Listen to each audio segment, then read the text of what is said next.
ቴናና ትሁት ተጣሉ። እዚህ ቤት ውስጥ ሁለታችንም መኖር አንችልም፣ አንዳችንን መኖር የምንችለው ያለዛ ቤቱ ይቃጠላል ብለዋል ማለት ነው። እንግዲህ ሁለታቸውን ምንድነው ያገናኛቸው፣ ምንድነው ያጣላቸው ስንል ደግሞ የጸባቸው ምክንያት ካሌብ ነው ማለት ነው። እንግዲህ ቲና እያለች ያለችው ባሌን ምንድነው ያስነካሽው? ምን አይነት መተት ብታስነኪው ነው እንደዚህ የሆነው?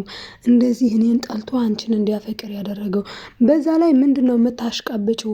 በጣም እኮ ከስሩ አልጠፋም አልሽሳ። ምን ለማለት ፈልገሽ ነው? ቦታሽን ወቂ። እኛ እኮ ገና አልተፋታንም። የተፋታን መስሎሽ ነው እንዴ? ምና አንድ ቀን ራት በላው ብለሽ እንደዚህ ተንጣጣሽ ብላታለች ማለት ነው። እሷም ደግሞ መልሳላታለች። ትሁቴ ስትመልስላት ምን አስበሽ ነው አንቺ? ምን ማለትሽ ነው? እኔ ካሌብን የማየው እንደ ወንድሜ ነው። አንቺ ምን ልሁን ነው የምትዩ? በዛ ላይ ደግሞ አንቺ አሁን አፋ ላይ ብለሽ ታወሪያለሽ እንዴ? ማፈሪያ ደግሞ ካሌብን አክብረሽ የተቀመጥሽ አትመስይ። ምንም እኮ ነው ማውራት የማትችይው አንቺ። ሲጀመር ኤደን፣ እኔ እንኳን ተይኝና ኤደን ራሱ ብትቀማሽ ካሌብን ተቀማው ብለሽ የማልቀስ የምትችይ አይደለሽም። ምን ለማለት ፈልገሽ ነው ብላ ሞልጫ ተናግራታለች ማለት ነው። እንግዲህ ቲናም ለምን እንደዚህ ተባልኩኝ በሚል ስሜት እንግዲህ ለምን ተናገረች በሚል ቆይ እነዚህን ሰዎች እንዴት ነው መበቀል ያለብኝ? ምን ባደርግ ነው የምችለው? እያለች እያሰበች ትገኛለች። እንግዲህ ቲና ያሰበችው ነገር ምንድነው? ሁሉንም በአንዴ መግደል አለብኝ ብላለች። ለዛም ነው ለዳኒ ምን ብለዋለች? አሁን ላይ የማደርገው ነገር ዋጋ የሚያስከፍል ነው። ስለዚህ በጣም ልጠነቀቅ ይገባል ብላለች። እሱም ይኸውልሽ የእስካሁኑ ይበቃኛል፣ እኔ ጦሴን እኔ ምንም አልፈልግም ብሏታል ማለት ነው። እሷም አይ ችግር የለውም በአሁኑ እንኳን አንተ አትገባም፣ አንተ እዛው አርፈ ተቀመጥ፣ አንተን የሚመለከት ጉዳይ አይደለም ሲጀመር ብላለች። እንግዲህ ቲናና ትሁት ጸባቸው አንቺ አሽቃባጭ ነሽ፣ የባሌን ልብስ ለምንድን ነው የምታጥፊው ያለች ትመስላለች ማለት ነው። ቲና እንግዲህ የባሌን ልብስ ለምንድን ነው የምታጥፊው የምትል ነው የምትመስለው። ምክንያቱ ደግሞ ምንድን ነው? ትሁትን ምን ትላታለች? ቆይ ምን ነው አሽቃበጥሽ? በዚህ ቤት ውስጥ ሁሉ ያለው የካሌብ ልብስ ብቻ ነው እንዴ ብላታለች። ወይ ምን ነው የእናንተንም ያንቺንና የዳኒን ልብስ እንዳጥፍላችሁ ፈልገሽ ነው ትላታለች ማለት ነው ትሁት። እሷም አዎ ምን ችግር አለው ብላለች። እንግዲህ ቲና አስቡት እንግዲህ የቤት ሰራተኛ ከሆኜ ተብላ የተፈረደባት ሴት ናት። ማለትም እዚህ ቤት መኖር ከፈለግሽ እዚህ ቤት ለመኖር የዚህን ቤት ህግ ማሟላት አለብሽ። እሱም ምንድነው? አሁን ላይ ኪሽን ገብተሽ ስራ መስራት አለብሽ። ትሁት ረፍት ላይ ናት ተብላ እኮ ገብታ አንዴ አይኔን አንዴ ምኔን ብላ መስራት አቅቷት የወጣች ሴት ናት። አሁን ላይ ግን መጥታ ትሁት ጋር ትጨቃጨቃለች ማለት ነው። ትሁትም ምን ትላታለች?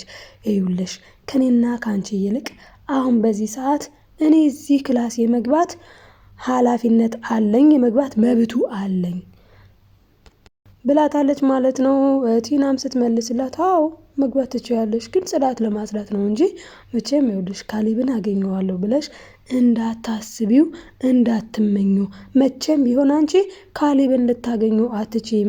ካሌብ የኔ ብቻ ነው ብላለች ማለት ነው። ሄዱዬ ስንቱ ያንቺ ብቻ ይሁኑ፣ የኔ እናት ስንቱ ያንቺ ብቻ ይሁኑ። ዳኒም ያንቺ ብቻ፣ ካሌብም ያንቺ ብቻ። ሄደን እናት ወጥሳ። ለማንኛውም እንግዲህ ሄዱዬ ደግሞ ከዳኒ ጠፍታለች ማለት ነው። ዳኒን ላለማየት የረገጠችበት ቦታ እንዳይረግጥ አድርገዋለች። እሱ ምንድነው? ቤት ቀይራለች። አዎ እንግዲህ ቤት ቀይራለች። ቤት እንደቀየረች ደግሞ ለሱ ነግረዋለች። ግን ምንድነው ያለችው? ሲደውልላት ቤት ነሽ ሲላት ጊዜ አዎ ቤቴ ነኝ፣ ግን እዛ ቤት ሳይሆን ቀይሬያለሁ ብላለች ማለት ነው። እሱም እንዴ ሄዱ የኔ ፍቅር ለእኔ ሳትነግሪኝ ይላል ማለት ነው ዳኒ። እሷም ውይ ማንን ሽሽት ሆንና ነው የቀየርኩት? እኔ እኮ የቀየርኩት ከአንተ ለመሸሽ ነው። በላት ቀልድ፣ ምን ቀልደኛ ነው ብለዋለች። እሱም እንዴ ምን ሆነሽ ነው? የምን ቀልድ ሲላት ውይ ቀልዱንማ እኮ ስትቀልድ ኖርክ በቃ አለችው። ለምንድን ነው ይሄን ያለችው? እንግዲህ ስለ ቲናና ዳኒ ሪሌሽን ስለሰማች ነው። እንግዲህ ካሌብ ቁጭ አድርጎ ስለነሱ ያለውን ግንኙነት ይኸውልሽ ወንድምና እህት አይደሉም ነገሩ እንዲህ ነው ብሎ ከአስከፈ ነግሯታል።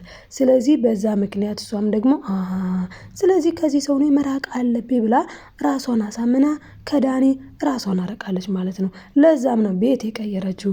ዳኒም ደግሞ ይሄ ነገር ጥያቄ ፈጥሮበታል። አንደኛ ነገር እንዴት እንደዚህ አለችኝ?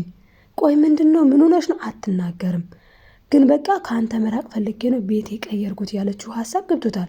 ስለዚህ ምንድነው ያደረገው ዳኒ ወደ ትሁት ነበር ቀጥታ መሄድ የነበረበት። በሱ ሀሳብ ወደ ትሁት ሄዷልኝ። ትሁትንም አንቆ ንቅ አርጎ ፍጥርቅ አርጎ ሊገላት ነበረ ማለት ነው። እሷም ይዛ በጥፊ ጩዋ አርገዋለች ማለት ነው። ባይዘው ይገባዋል።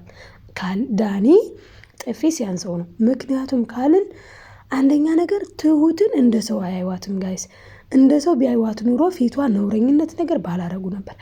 ፊቷ ላይ የፈለጉትን ሲያረጉ ኑረው ያንን ደግሞ እንደ አንደኛ ነገር እቺ ልጅ እኮ አትናገርም እንጂ እንደው ለኤደን እሷ ብትሆን የተናገረችው ምን ችግር አለው? ትናገር። ለመሰላችሁ እንደ ሰው አላዩዋትም፣ እንደ ሰው አልቆጠሯትም። ስትሄድ እንኳን ከመጀመሪያ ጀምሮ እንዴት ሲያረጓት እንደነበረ ግልጽ ነው።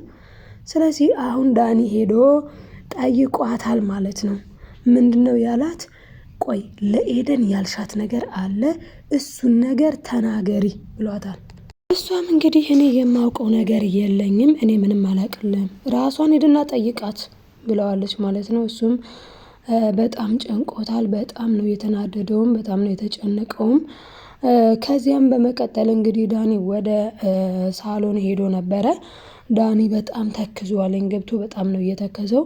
እንግዲህ ሽማግሌውና ካሊብ ደግሞ ምን ሆነክ ነው? ምን ነክቶ ነው ሲሉት እሱም ኤደን ምን እንዳረኳትኝ እኔ እንጃ፣ ጨንቆኛልኝ።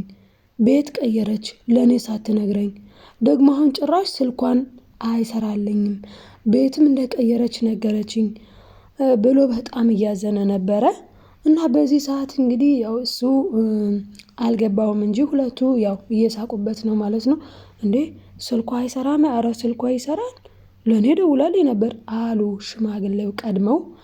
ከዛ ካሊብም ተቀብሎ አዎ እኮ አባዬ ለእኔም ደውላልኝ ነበር፣ ስልኳ ይሰራል ብለዋል ማለት ነው። እንዴ በጣም ነው ሲጋ የተናደደው። ለሁለታችሁም ትደውላለች ሲል አዎ ዛሬ ደውላልኝ ነበር አለ ማለት ነው። ካሊብ ብግንርር ቅጥል ነው ያለው ዳኒ። በነገራችን ላይ የሽማግሌው እቅድና ሀሳብ ይሄ ነበረ። ስለዚህም እንግዲህ ሽማግሌው ሲጨርስ ምን ብሏል? ካሊብ ግን ነፍስህ አይማርም ብሏል ማለት ነው።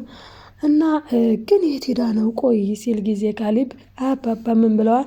እንዴ ስደውል አልነገረችም እንዴ ሲሉት፣ እንዴ እኔ እኮ ስቀልድ ነው፣ መቼ ደውላልኝ? እኔና እሷ እኮ አንደዋወልም ብለዋል ማለት ነው። እንግዲህ እነሱ አይደዋወሉም ማለት ነው። ነገር ግን ዳኒን ለማናደድ የተጠቀመበት ሲስተሙ ነው ማለት ነው። እና ሽማግሌው ምን ብለዋል? ለነገሩ ደግ አድርገሃል እንዴ፣ ከመቃጠል ማቃጠል ይሻላል ብለዋልኝ። እንግዲህ እውነት ለመናገር እንደ ትሁት የተቃጠለ የለም። እነሱን ማቃጠል ካለባት ትሁት ከዚህ በላይ ሲቃጠሉ ራሱ ብታይ አይገርምም። ለምን ቢባል ሽማግሌውን ራሱ እንደዛ ሲያደርጉት፣ እንደዛ ግፍ ሲያደርሱበት ካሊብ ሊረዳ አልቻለም ነበር። ትሁት ነበረችና መከራዋን የምታየው። አሁን ሽማግሌው የሚበቀላቸውም ያንን በቀል ነው። ያን እያስታወሰ ነው። ያኔ ያደረጉትን ነገር እየከፈላቸው ይገኛል ማለት ነው። ለዚህም ነው ካሊብን ምን ብሎታል? ወይ ካሊብ አንተ እኮ ምንም የደረሰብህ ነገር የለም ብሎታል። ይህንን ያለው ምንድን ሲሆን ነው? አባዬ እኔ የድራማ በቃኝ እያለ ነበር ደጋግሞ በባለፈው ክፍሎች አካባቢ ላይ። እና ሽማግሌውም በፍጹም አይበቃም፣ ገና ምን አይተህ፣ እኔ የተቃጠልኩትን እኔ የቀመስኳትን መቅመስ አለባቸው፣ ሁሉም ዋጋውን ያገኛል ብለው ነው እንግዲህ አሁን ላይ ዋጋቸውን እየሰጧቸው ያሉት ማለት ነው። እናም በጣም ነው የሚገርመው ግን ምክንያቱም ቲና ራሱ ብግን ርርቅጥል እያለች ነው ያለችው። እሱ ምንድነው አልፈታውም አልፋታም እያለች ትገኛለች። ካሊብም ከፈለግሽ ተቀመጭ፣ ላንች ከተመቸሽ ግን ታውቂያለሽ፣ ልብሽ ያውቃል፣ እኔና አንቺ አንዋደድም። ታዲያ ለምን ሳንዋደድ አብረን እንኖራለን? የሚዋደድ ሰው ነው አብሮ መኖር ያለበት። ስለዚህ እባክሽ ፍቺኝ ብሏታል። እሷም እንግዲህ በታይን ካልክ ይቻላል፣ ልፈታ እችላለሁ፣ 4 ሚሊዮን ብር አዘጋጅ፣ ይህንን አስብበት ብለዋለች። እሱ ደግሞ አምሮ ይተውሻል፣ እንደው አንቺ በጸባይ በሰላም አትወጪም፣ በግድ ተጎትት። በጣም ነው ያሳቀኝ ፓርት ባይዘባይ እና መቼም በግድ ተጎትተሽ መውጣትሽ ስለማይቀር የሰው ቤት መቼስ አታረጅበትም፣ መውጣትሽ አይቀርም፣ ትወጫለሽ ብሏታል። ባይ ዘ ወይ እሷ የምትፈልገው ምንድን ነው ካልን እሷ የምትፈልገው ቤቱን ነው። እሷ የምትፈልገው ገንዘብ ነው። እሷ የምትፈልገው ንብረት ነው። ካሌብንማ እኮ ከወዷ ከልቧ ካወጣችው ቆየች። በዳኒ ቀየረችው አይደል እንዴ? እንደው የሚያሳዝነው ነገር ዳኒ ደግሞ ለእሷ የሚሆን አይደለም። ዳኒ ደግሞ ሌላ ፍቅረኛ አለችው። እሷም ማናት? ኤደን እንጂ እሱ ቲና እኮ ካሌብ ከሷ ከወጣ ቆይታለች። ሲጀመርም አልገባም። እንኳንስ እኮ ከልቧ እኮ ገና ሲገባ ነው በኋላ ለመውጣት የሚባለው። የገባችው ገንዘብ ፍለጋ እንደገና ከክፍል አንድ እኮ ሽማግሌውን ቶሎ ሙትና ገንዘቤን ልውሰድበት እያለች ነው ስትደበድበው ያየናት። ስለዚህ ቲና የምትፈልገው ዳይሬክትሊ መኒ ገንዘብ ነው እንጂ እሱ ማለትም ካሌብ የገንዘቧ ምንጭ እንዲሆናት ነው የምትፈልገው እንጂ አብሯት ኖሮ ፍቅሯ ምናምን ውስጥ አይደለችም ማለት ነው። እንግዲህ ዳኒ ምን ብሏን መጥቶ ካሌብ ጋር መጥቶ ምን ብሎታል? እዩልህ እኔ ማግባት ፈልጋለሁ፣ እኔ ኤደንን አገባታለሁ፣ በቅርቡ ሚስቴ ትሆናለች። ይሄን ሁሉ አታታ የሚነግረው ምንድን ነው?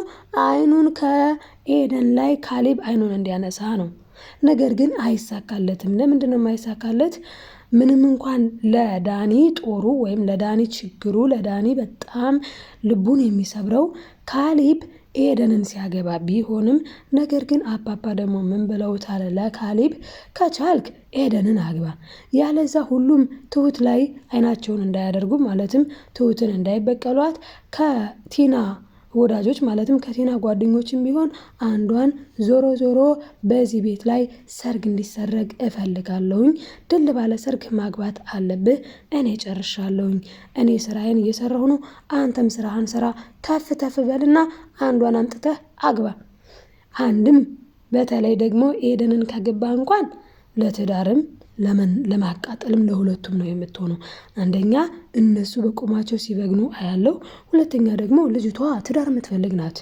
ትዳር የምትወድ ትዳር የምትፈልግ ስለሆነች ለአንተም ጥሩ ነው ለእኔም ጥሩ ነው ብለዋል ማለት ነው። እንግዲህ ከዚህም በፊት እንደ አይበልና አባዬ እኮ ቲና ግን እንደ ወልዳ ቢሆን ምን አደረገው ነበረ ልጁን ሲል ካልተባረከ ሰው የተወለደ ልጅ ወደ ውጭ ላካን እሷ ትወጣለች እንጂ እቺ እማትረባናት ዘሬ ልትሆንም ከሷም ደግሞ ጭራሽ ልጅም አልፈለግም ብለዋል። ለዚህም ዛሬ ምስክር ሆኗል። ማለትም ዛሬ የተናገረችው ንግግር ምን ብላለች? አባባ ማረኝ ይቅር በለኝ ብላ እግራቸው ላይ ከወደቀች በኋላ እሺ ብለው ይቅርታ ሲያደርጉላት እሷ ግን ምን አድርጋለች? እሺ እኔ ይቅርታ አድርጌልሻለሁ ሲሏት ካሌብም ይቅርታ እንዲያደርግልኝ ንገሩልኝ አይነት ነገር ሽማግሌ ስትልክ አይ እሱ እንኳን ይቅርታ የሚያደርግልሽ አይመስለኝም፣ ካደረገልሽ ደግሞ ራሱን ጠይቂው ብለዋል ሽማግሌው ማለት ነው። እና ቲና እዚህ ጋር እንዴ ምነው አባዬ እሱ ይቅርታ እንዲያደርግልኝ አንተ አትፈልግም እንዴ ስትለው ጊዜ አይ ይቅርታ የሚያደርግልሽ አይመስለኝም፣ ይቅር የሚልሽ አይመስለኝም ብላ እውነት ለመናገር አይላትም። አዎ ይቅር አይልሽም እናቴ ተይው ይቅርብሽ፣ መቁሰል ነው የሚሆንብሽ። ምክንያቱም እሱን ሰው ልቡን ሰጥቶሽ አፍቅሮሽ ወዶሽ አንቺ ግን ቀን በራሱ አልጋ የራሴ ወንድም ብለሽ ባመጣሽው ሰው መጥፎ ነገርን አድርገሻል። እኛ አንቺ ያደረግሽውን እንዲህ አንልም፣ ብልግና ውስጥ አንገባም። ዞሮ ዞሮ ግን መጥፎ ያልሆነ ብልግና የሆነ ነገር ስላደረግሽ ወንዶች ባይዘወይ በጣም ልባቸው የሚሰበረው ሴት ልጅ በነገራችን ላይ በትዳርም ራሱ የሚፈቀድ ነው ይሄ። ትዳር ከተገባ በኋላ በመንፈሳዊ ራሱ መለያየት አይቻልም። እንደዚች የባለገውን ግን ይፈታል። እና ስለዚህ አባባ ይቅርታ የሚያደርግልሽ አይመስለኝም። ካደረገልሽ ሞክሪ፣ ግን እኮ በጣም ከባድ ነው እና በጣም ችግር ነው እና ስለዚህ እንዳትገሊው ፈራለሁ ብለው ስጋታቸውንም ተናግረዋል። በዚሁ አጋጣሚ ልጅን እንዳትገይ አይነት ንግግርም ተናግረዋል አባባ። እንዴ ማለት አባዬ እኔን እንደዚህ ነው እንዴ እምትገምተኝ ብላለች። እንግዲህ ያንን ስታደርግበት የነበረውን ውላ ሽማግሌው ይረሳላት መስሏታል። ባይዘወይ ሽማግሌው የረሳው ነገር የለም።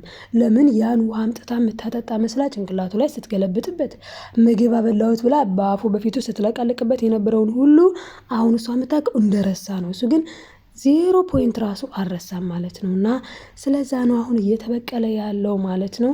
እንግዲህ ካሌብም ሌላ ሚስት የማግባት እቅድ አዝማሚያ ያሳየ ይመስላል ማለት ነው። ማንን ሊያገባ ይችላል ስንል ግን አሁን ላይ እንኳን እንደተባለው ከሆነ ከቲና ጓደኞች ተብሏል። ስለዚህ አንዲት የሆነ ሴት ትመጣለች ብለን እንጠብቃለን፣ የካሌብ ሚስት ማለት ነው። እና ይሄንን ይመስል ነበር ለዛሬ ይዤላችሁ የመጣሁት ውዶችዬ። ላይክ ሰብስክራይብ ማድረጋችሁን አትርሱ። ለማዘዝ አይደለም ለማስታወስ ያክል ነው። በቀጣይ ቪዲዮ እስክንገናኝ በያላችሁበት ሰላማችሁ ይብዛልኝ። ባይ ባይ ውዶችዬ።